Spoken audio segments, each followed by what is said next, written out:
سلام به همه دوستان عزیز. امشب تحلیل تترومان رو با تایم فریم 4 ساعت شروع می‌کنیم و بعدش میریم سراغ تایم فریم 1 ساعته.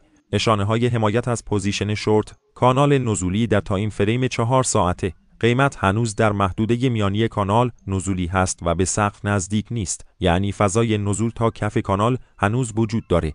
MACD در تایم فریم 1 ساعته نزدیک به کراس نزولی هست. اگر تایید بشه فشار فروش بیشتر میشه. RSI در تایم فریم 1 ساعته روندش نزولی شده و از محدوده بالای 50 داره پایین میاد که نشون ضعف خریدارهاست. کندل‌ها زیر EMA 9 و نزدیک EMA 26 هستن که نشونه ای از کاهش قدرت صعودی محسوب میشه. اما احتیاط کن چون هنوز شکست قوی به سمت پایین رخ نداده. MACD در تایم فریم 4 ساعته هنوز سیگنال قطعی نداده.